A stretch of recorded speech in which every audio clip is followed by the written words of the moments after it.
He's a farmer himself, has spent time on Australian farms, has spent lots of hours with Australian farmers over the last 6 months at a guess, trying to understand the issues that Australians have and how will fit in and how we can all jump in and start using this new system. So we've got Neil here. I'm going to hand over to Neil and he can go deep into what Grow is all about. Brilliant.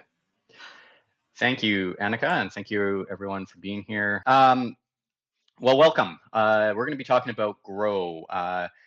I am going to share a lot about why I do this, but really how this community is coming together to help us rebalance and create a new secondary market in our agri-food market space. So Grow is a blockchain. So first and foremost, you're going to hear about the word blockchain. It's not scary, it's just a tool. And we figured out how to use the levers of this tool more effectively today than we ever have in the past. So really leaning into that modern tool, those modern technologies, this emerging technology, so that we can have different conversations in our agri-food market space. As Annika pointed out, the realities of farming today are pretty blight. I'm a little hairier on this call today than I typically am because I've been spending a lot of time in the field talking with farmers, trying to figure out what we're going to do this season when we are lack of petrol and diesel, lack of inputs, and really trying to understand how that season is going to be impacted. And so looking at different alternatives, nature-based solutions, what kind of protocols we're going to set up. But the prevailing wind is we need to be doing something, and we need to be doing it even faster than we thought we might 4 or 5 weeks ago. Agri-food market space is held on by a thin thread. There's been numerous pictures floating around the internet, but it's really just a toothpick that is holding up our whole market space and how we feed everyone. The agri-food market space is really propped up and shored up by just a very thin toothpick, which really pushes farmers to the edge of the cliff in a lot of ways because of the 3 things that are currently on your screen that weren't there before that Annika had mentioned. The market, it's shifting. We need to create a parallel market so that we can continue to feed our friends, family, and nation. The weather is going to continue to play silly buggers with us, and we got to figure out ways to work with it versus push against it. And the government, if you get to know me a little bit over time, you'll get to know that I've spent a lot of time speaking with regulators, governments, NGOs, those that fund our agri-food market space, and I've had more no's given to me for people that have never had dirt under their fingernails, have never walked in the field, and it just propels me to want to continue to put everything into this Grow mission because we really do need to bring those that are working the land, those that are stewarding the land, growing and raising our food closer to the consumers so that we can really turn around this agri-food market space and the way that we are sourcing our food. So today we're going to be talking about how we use blockchain to accomplish some of that. As Annika mentioned, as Stephen was trying to mention, there are some terms here that might be newer to you. This presentation today is one of 3 that's going to happen this week. This is really focused for you, the producers that are on the call or that are going to be listening to this post-recording. And we're going to show you how we've pulled the levers in this Web3 blockchain space so that it's going to service and benefit you and your operations. I'd like to take a zoom out and just really sort of highlight the aspect that we're talking about here in terms of the downstream from field. And so we know today that most of what happens at the field level is dictated by centralized organizations outside of the government. A lot of those controlling the contracts and negotiation strategies. But really that is a few companies in the food space that have a lot of weight and a lot of clout in how things are done at the field level and really what the consumer is going to get on their plate at the end of the day. And there's about 10 companies, maybe a few more if we get into the textile and consumer brands that also use products from our farm fields. And we really need to decentralize these companies. So instead of having a few centralized companies that dominate and organize and control everything, we need to shake that up. The funny thing is these centralized organizations are set up for decentralization. They have just never had the right solution brought to them. And so as I go and speak to the PepsiCos, the Nestle's of the world, and start to introduce what we're doing at Grow, we start to see that there's some light bulb moments. I often say, because I know a lot of good intentioned people that work in these centralized organizations, they're there to try to want to do better, but they're constrained by the bureaucracy of centralized organizations. And really, we understand that these entities are not servicing the farmer effectively. And so not only are we going to point fingers, we're going to toe the line, we're going to bring Grow as the solution on how we can start to have different conversations with these groups. So this is about causing positive conflict. I say positive because we aren't here to work contrary to people that are all trying to scratch a living, but we are here to have different conversations, and we do need to push fast and furious on how we bring these conversations to light and what mechanisms we use. And we've got a wonderful tool. It's called the blockchain. And really what a blockchain does at its very core is it stores data in a tamper-proof or immutable ledger. That's good for everyone. That's good for the producer. That's good for the messy middle where these centralized entities fit. That's good for the consumer. It really means everyone can see the good, bad, ugly of all the data that's on there. And that's the common thread throughout all three verticals there, from the producer, from paddock to plate, is data. And so we need to be able to collect it efficiently. We need to be able to verify it and put it on chain, and it needs to be immutable, untampered, so that we can see the good, bad, ugly, warts and all, and we can engage in different conversations, from negotiations of contracts, from how we actually get food through to our processors, and then how that food actually ends up on our plate, so that the consumer can have a better understanding of how their food was raised or grown.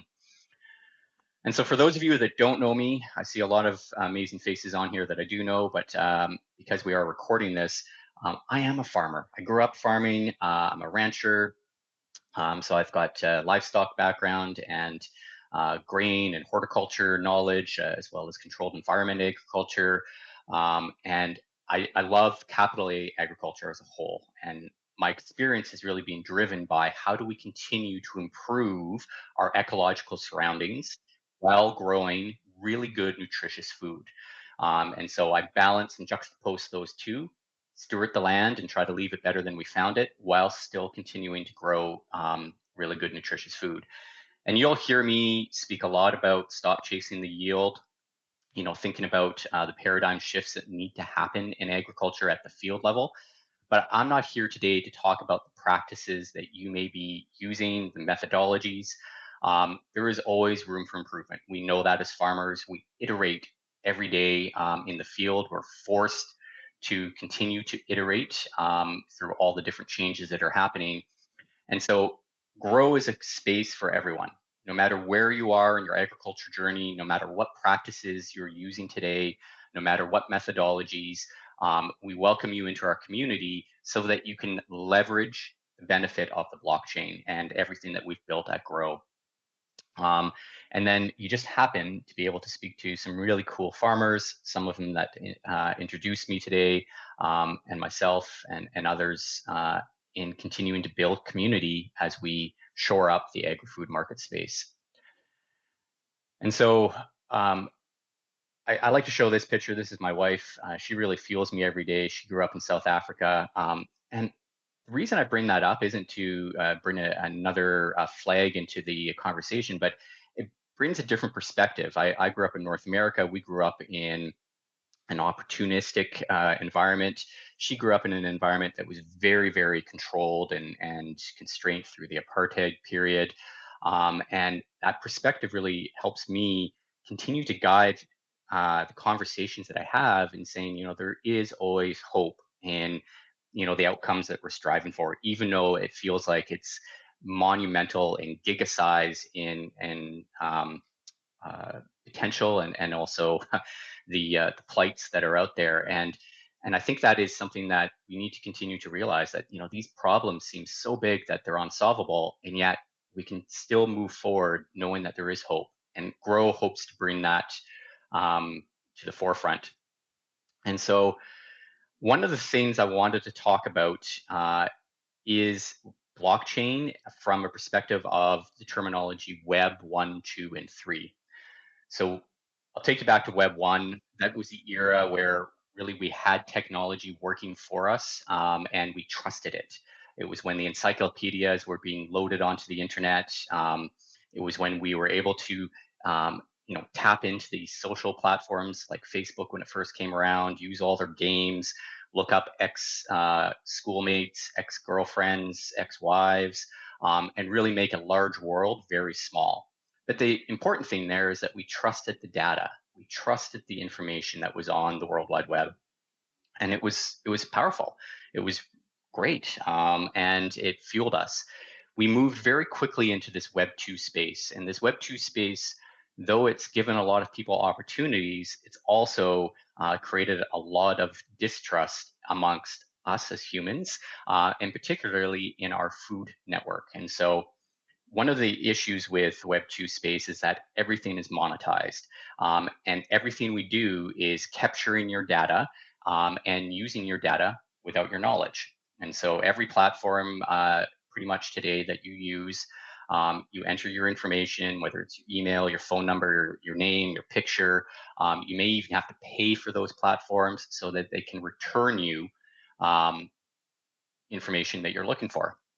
And the scary thing is that those companies often sell that information. So I pick on Uber all the time because I use Uber, I travel a lot, but they know more about me today than I know about myself. They know every credit card that has expired or being compromised, every hotel that I've been at, every airport that I've been at. And they're the first ones to stick their hand up in the air and say, yes, we sell your data. Translate this to the agri-food market space, and we know that all those centralized organizations for sure are looking for data from the farm field. So all those tech platforms, those ag tech Web 2 platforms that you're using, that you're paying to put information into, potentially it's a tractor company that you're using as an ops center, or it's just a farm management platform. You're paying for that service, you're putting your information in, and that information, you're not sure where it's going. Not every company is malicious or has bad intent, but that information is not yours. It is then in the hands of somebody else. And that unfortunately has proven to be not wonderful for producers. It's often taken, misconstrued, manipulated, turned around and whipped against us for the purpose of regulation, taxation, constraint, limitation. And we really need to be able to safeguard our own information and understand how we can more effectively leverage it for the benefit of A, the consumers, but B, your own operation. And maybe I have that backwards if you're a producer on the call today. And then that really got a lot of people driving towards this Web3 era. And Web3 is where blockchain was initiated. And it was all around data sovereignty. It was around ownership of data, ownership of your space in the internet, and an ability to create sovereignty for what we consider a very technology focused world, and having a spot in that. And from there, the evolution of blockchain has grown to a point where Grow was born.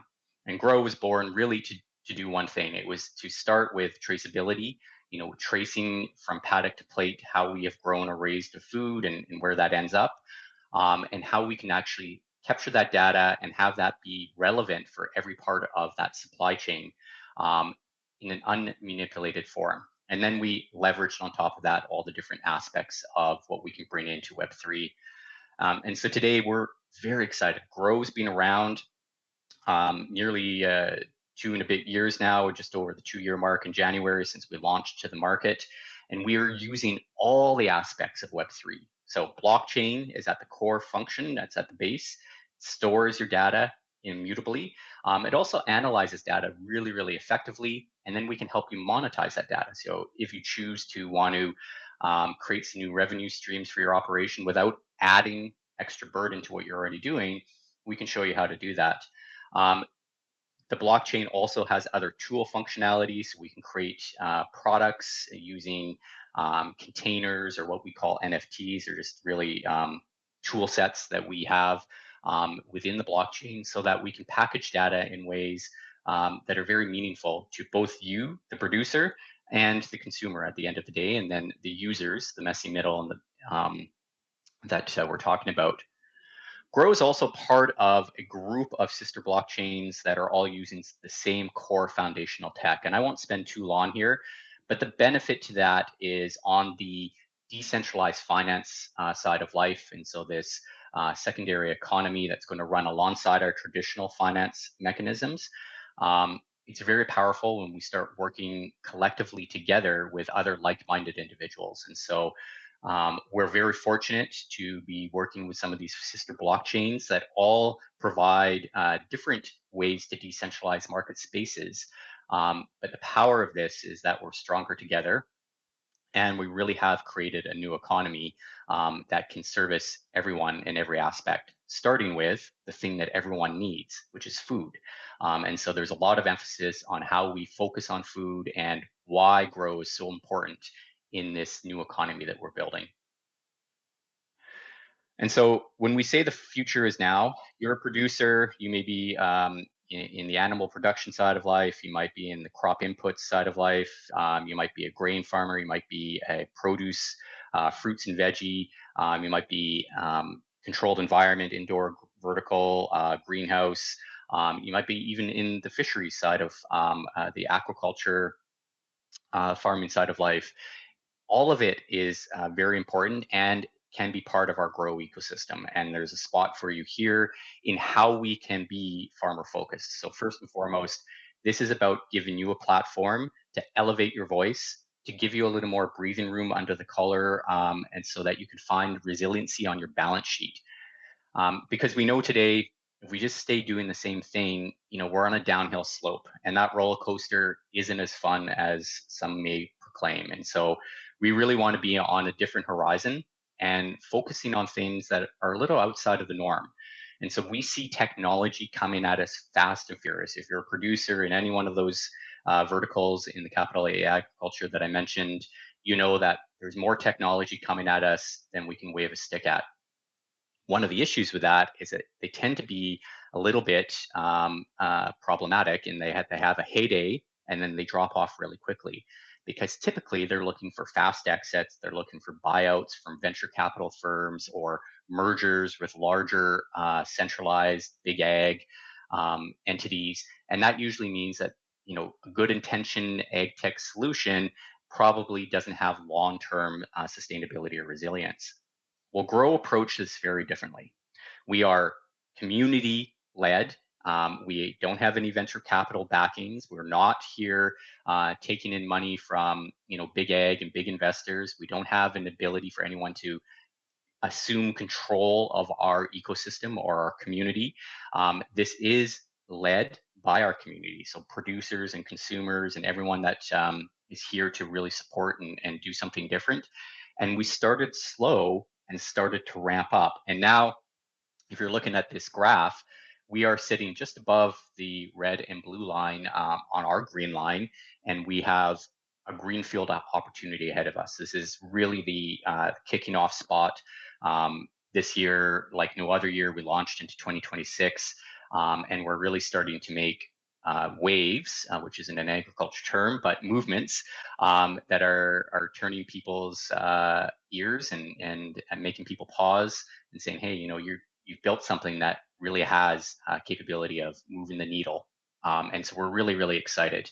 And so this isn't about staying as a laggard and doing nothing and remaining the same, or feeling like the world is too big, we can't change it.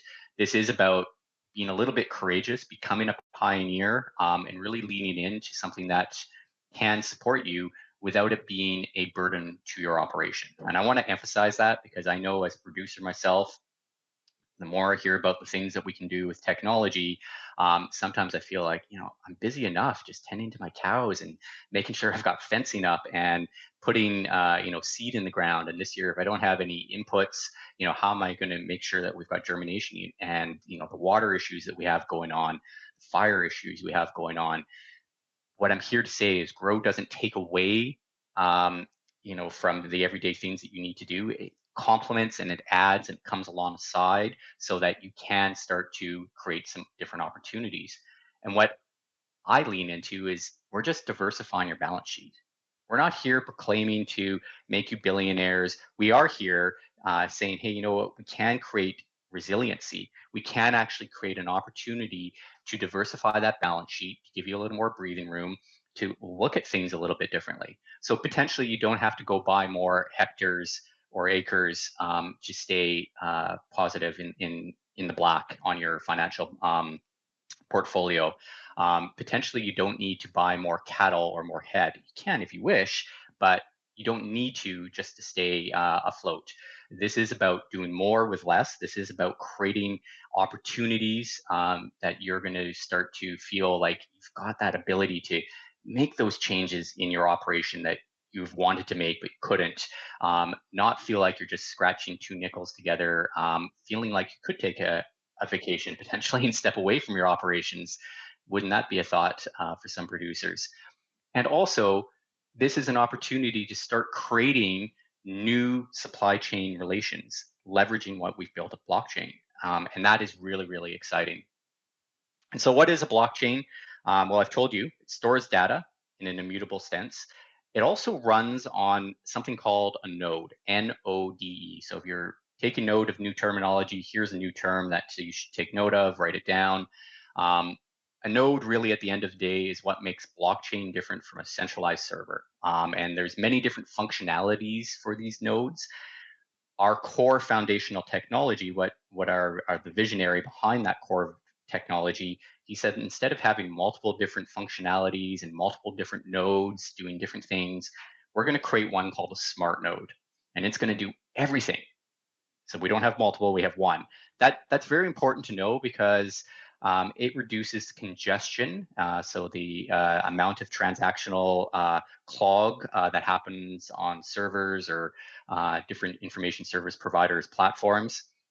Our smart node really is a very power friendly and also reduces congestion. So this smart node does everything from validation to authentication to verification, both on the data and on the financial side, and it's very, very powerful.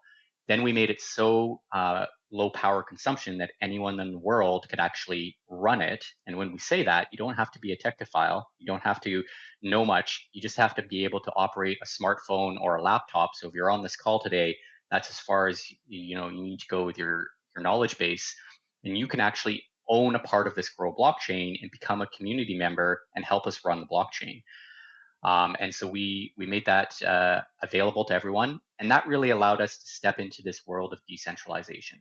So Grow, as I mentioned, is uh, um, a community-led project, and we do that because every community member is running a node, and so we are fully decentralized right from the outgo. And that's wonderful. So we can walk the talk in decentralization. We can be a collective that is working together and really start making waves. Our smart node also does another thing, and this is where we introduce decentralized finance, which is our Grow token. I really believe in a world and would love to chat to you one-on-one, but I believe in a world where we're going to have both decentralized finance and traditional finance as part of our everyday mechanisms of commerce. So no matter where you go, if you go to a restaurant, if you go to the farmer's market, if you are shopping online, you're going to be able to use decentralized finance just like you would your Aussie dollar. And that's really exciting. So we've created that mechanism. I call it decentralized finance. There is another term out there. Some people call it crypto. I just find that term isn't the right term. It's not quite as elegant. And so I continue to use the word decentralized finance because we are decentralizing everything, including the mechanism of commerce and trade. Now, the one important thing to know here is the fiat system, which is where your Aussie dollar sits, is an inflationary dollar. the grow token is a finite amount, non-inflationary, it's appreciating. And so there is only a certain amount of grow tokens that will ever be available, and that's 50 billion. And the grow token based on two aspects, liquidity and utility, create appreciation. And so the more we use it, the more it grows. And so as everyone starts to come and buy their meat or their produce or their beverages or their soaps on our platform using the Grow token, the more it benefits everyone. The more producers that bring their data onto our platform for the purpose of either storing it or leveraging it for monetization, the more it behooves everyone. And so this really becomes a compounding effect where one or two people doing things every day using the Grow token benefits everyone in the ecosystem. So it's one tide raises all ships. Really, really exciting. Um, our team that you see on there really should be our community. And I keep meaning to change that, but I've left it in there because it reminds me every time to speak about our community, which I consider our team. We've got subject matter experts from the field all the way through to the technology. We've got consumers, we've got individuals here that really have been with us since the inauguration of our platform that just love speaking about Grow. Many on this call that might have invited you into this presentation. And so our community is another reason that the Grow blockchain is different and really sets ourselves apart from some of the other Web3 projects that are out there. I will mention as well that node ownership, that is an asset that can sit on your balance sheet as a farm entity and actually appreciates over time. And to date, I haven't found a piece of technology that you can purchase or a piece of software that not only appreciates in value over time versus depreciates, but also produces you a economic commerce mechanism called Grow Token that you can use to continue to feed your family, or there are some businesses coming into our network where you can actually potentially use to buy some of your infrastructure or input so you can continue growing your operations and servicing your operations in a different way. Again, going back to diversifying your balance sheet. Very, very exciting. Some people start to ask about how we govern ourselves, and I won't spend long here, but there is a whole conversation around this very special governance framework we have put together. It's called the Decentralized Governance Framework. We try to keep it simple, but really it's a wonderful mechanism that has councils that continue to ensure that this project, the Grow platform, continues to move in the right direction, that there's no central entities that can come in and bulldoze us, that we are doing things set out in the mission charter so that we can continue to nourish the world. And that is our driving North Star. And so that governance framework is something that's very, very powerful to our community and to our ecosystem. And that's really why the Grow blockchain is very powerful. Now, I do want to mention that as producers, we started this, as I mentioned, from a traceability standpoint. So we actually had a platform called Farm Tracer that was a Web2 platform that some of the co-founders of the Grow platform had tried to take to market, and they were just getting no's and doors slammed in their face and walked out of buildings. When they brought it into the Web3 space, we started to change the way we use traceability, and that is because the one inherent problem is that people don't trust data. We've long since passed that turning point when we can start to put traceability and trust of data in the same sentence and put it onto a mechanism called the blockchain. We start to change conversations. And so this little application that we've built on our blockchain called Farm Tracer is allowing us to trace through multiple different supply chains. It is a bespoke application, meaning that every supply chain is a bit different. And so if you're growing cucumbers or tomatoes or sweet potatoes, or if you're raising beef, potentially you have an apiary, we can trace all of that from field to paddock, or sorry, field to plate, paddock to plate, and really be able to provision the data the way that everyone needs to see it. And that's the key thing, right? So we're not an off the box shelf that you have to fit into. We actually custom tailor ourselves and are dynamic enough to build this application around your operation and what the downstream supply chain needs. So it's a wonderful application that as a community member, as part of the Grow community, you can tap into and start to leverage. We then got into how do we utilize data to help you monetize in this weird world of credits. And so we don't have to debate whether carbon credits are a good thing or a bad thing, or biodiversity credits are a good thing or a bad thing, or water credits. We just have to say, hey, does it benefit your operations? Potentially, you would like to tap into that. You're collecting the data anyway, and you're storing the data on the blockchain. And I'd recommend you do that just for peace of mind for your own operations. By the way, big question that comes up often is, well, I put my data into my operation center and my tractor. How do I get it into the blockchain? Well, we just create a link that every time you're putting inputs into whatever software platform in the Web2 space you're using for your operations, we can mirror that in the blockchain.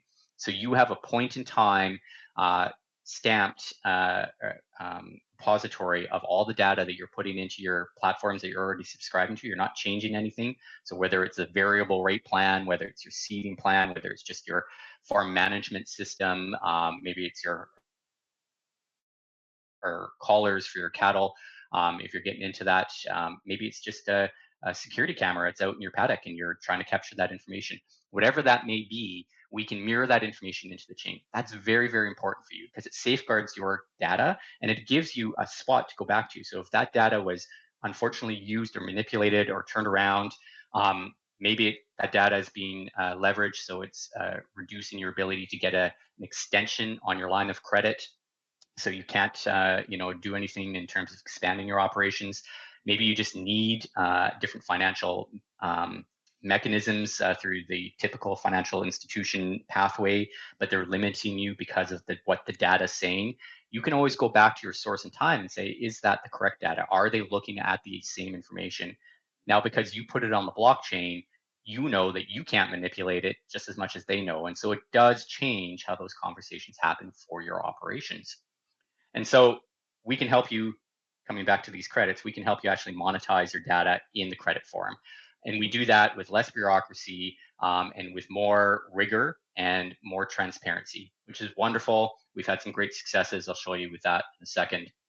We also get into this next phase, which is called real world asset tokenization. Really exciting movement. It's the next largest asset class coming to our financial world, which is tokenizing real world assets. And a large part of that is right from our agriculture market space. And so you can tokenize a cow, which means you create a digital twin or a digital version of that animal. You can tokenize a metric ton of grain in your bin. You can tokenize a acre or a hectare of land. So there's a lot of different mechanisms you can use in creating digital assets from what you're already using today as real world assets. It sounds really, really weird, but it's working and it's really, really exciting. And so we can show you how to do that. We built a beta test. It's just finishing the alpha testing, which is the next stage. We're about to launch it as full-blown platform or application, and that will soon be launched into Australia as well. And you can then be able to come in and say, hey, my data can be used to create tokenized digital assets, which you can then leverage or use or sell or stake, again, diversifying your balance sheet. And we show you how to do that. We'll help you through that. Again, it's not meant to add burden. It's meant to complement what you're already doing and just giving you different resource opportunities. This is great for consumers as well, but today I'm really focused on you as a producer and your operations. And so the front end of it is how you set it all up and how you benefit from that. And then lastly, we put an on-chain consultancy on the blockchain. I know as a producer, I was a consultant for a long time as well. I love subject matter experts, people coming at me and saying, hey, we've got different ideas. The thing with a lot of consultants, of which I was one, and so I'm not pointing fingers in a bad way, is that us as producers running an operation, we put money out, I call it dead money, in the hopes that their knowledge will turn into an ROI for us. Well, that same dollar could actually be put towards becoming a Grow community member and also accessing all that subject matter expert knowledge. And so it's a great stepping stone if you're thinking about use of spend of dollar. You can put your dollars into becoming a Grow community member, running a node, having an appreciating asset, tapping into our ecosystem services, and getting all the consulting support that you're looking for. And I should have said second to last, because lastly is our commerce platform, which I jumped over. It's called the Nourish Mart. Our mission is to nourish the world, so there's a head nod to our mission statement. The Nourish market space is started as a B2C, so a direct-to-consumer model, using grow tokens to facilitate the exchange of goods and services. But it's also moved into a B2B. And so one of the key aspects that I challenge everyone on the call tonight with is, how do we continue to build this platform out in Australia? Meaning that we need to find more vendors, both as agribusinesses and as vendors that have products. Potentially it's a farm vendor, and it might even be an independent that's processing some food in a way that's meaningful to us as consumers, not ultra processed, but processing, which just means packaging and delivering and making sure that we're getting good quality, nutritious food at the end of the day. Those are vendors as well. And so, we want to encourage everyone to identify these vendor opportunities, bring them to us for a conversation, get them vetted, and get them onto the platform. Because the more vendors we have in Australia, in your area, the more chance you have to use the Grow token, the more utility we build, and that creates, on the financial side, more appreciation. So that Grow token could surpass where the Aussie dollar is. It could give you more return for its use, and that's really exciting. After this presentation, if you stick around, I'm going to get into an example of how that looks, and we'll go into that. So that's what we've built. Currently, right now, we've got about 17,000 acres of irrigated acres on our blockchain. That data is being secured through some of these different crop types. We've got about 25,000 head of cattle between dairy and ranch. And so we work with everyone from organic to biodynamic to regenerative to whatever you consider as conventional, but we work in all verticals. We also are working with some smaller ruminants. You heard one of them, Stephen, who was doing the initial introduction. He's got some small ruminants that he tends to. And we also get into conservation. So if you're thinking about land steward or conservation work, we're securing about 10,000 acres of forested land on our blockchain, and we're actually helping create a monetized afforestation project for that as well, and so the carbon sink that comes along with that. So it's pretty exciting, and we just continue to move in the right direction. Now, really quickly, I want to show you the use cases. So one of the things I know have been a thorn in the side of a lot of producers, that there's so many people coming along and saying, hey, we've got the next best thing since sliced bread. If only you picked up our platform and used it, but they don't have any use cases. So they don't have any examples or trials or information. We're very lucky that we've got a lot of use cases, and that's wonderful. And so one of our larger production farms in America, Royal Family Farms, they're fully integrated on the Grow blockchain. They've got multiple different aspects to their business, both dairy and beef. They use Farm Tracer, and they actually trace all their product from field to paddock. Continue to say that backwards, I apologize, from paddock to plate. And it's allowed them to secure a very large contract with the sports arena in Seattle, Washington. And that sports arena happens to be owned by a little company called Amazon, and it's turned out wonderfully. So the executive chef there really loves it. Quality meat, consumers get good, nutritious food. They can get a wonderful QR code. They can see the origin story of Royal Family Farms and where that meat came from, how it was raised and grown, what went into it, even the carbon footprint. And then the executive chef has the metadata so that they can use that in the reporting the way that they want it. So it's turned out really well. On the crediting side, we've done, $27 million in methane avoidance credits. We've done carbon sequestration, about $2 million transacted on our chain. We've got that agroforestry project in Peru. And so, we continue to utilize this platform. However, I think there's going to be more moving towards the RWA, the real world asset tokenization, but we're here to support you with whatever mechanism is going to benefit your operation. And so we certainly can look at the crediting system and support you. I do want to point out that we are not a registry. We don't believe in the registry. We're here to create less bureaucracy. And so in utilizing EcoMint, we really are doing things a little bit differently. We created our own sandbox. But we are leveraging the blockchain, which means that we are creating trust and transparency through the rigor of the data that is not manipulated right from project initiation. That changes everything. And then lastly, the Nourish Mart. So if you are a producer and you have uncontracted food or products coming off of your farm and you'd like to open up a different market space, the Nourish Mart's a great spot for you. If you have a product potentially that is going into the supply chain and still would like to put it on the Nourish Mart and potentially create a different market space, servicing small processors that are looking for quality product, the Nourish Mart is a great spot for you. And so I encourage you to reach out and talk to us about how you can actually be on the Nourish Mart. It's a white glove service. We'll set it up for you. We help you manage it. So again, you don't have to be somebody that's super knowledgeable. You can actually have product listed on there and zero inventory just to continue to get visibility and awareness. And as your inventory through season comes available, you can turn it on and off. So it doesn't have to be an all or nothing. And it just creates another opportunity for you to continue to build resiliency. And so how do you get started?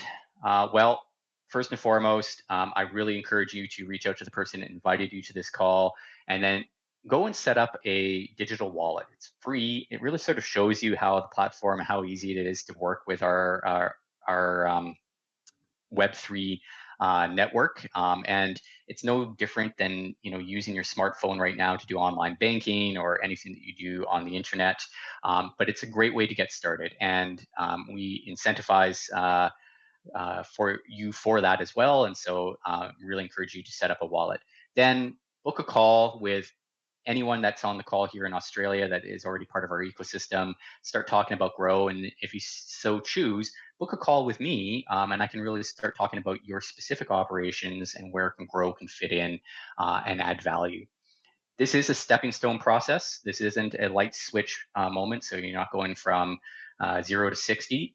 This is a bit of a paradigm shift, I understand, but no different than bringing on new inputs that are going to benefit your operation, or thinking about different grazing strategies or planting strategies. All of that has challenged you to think differently today than you did yesterday, and that's all Grow is. It's just a wonderful network that is here to help provide an opportunity to amplify your voice, change the conversations, provide new market opportunities, and more diversification on your balance sheet. And so highly encourage you to book a call with me. And there it is. I appreciate that, Jen, on the screen. And let's have a good yarn. So thank you so much for showing up. Everyone that's on the call, if you want to stick around, we can get into some examples here shortly. But if you're watching this call today and you're a producer, we do have 2 other calls like this week, more geared towards the consumers and then just sort of a more generic overall. Come in and have a listen to those as well. It would be valuable to continue to hear everything that we're doing at Grow. Thank you so much. Thanks so much, Neil. And for anyone who's seeing that big says Neil's calendar, you can just click on that green button if you'd like to book a call with Neil and just talk over your situation, the area that you're in, and you'll be able to. Neil will just he's as you can see, a wealth of knowledge, and he'll be able to help you really get a feel of how the Grow space could benefit you.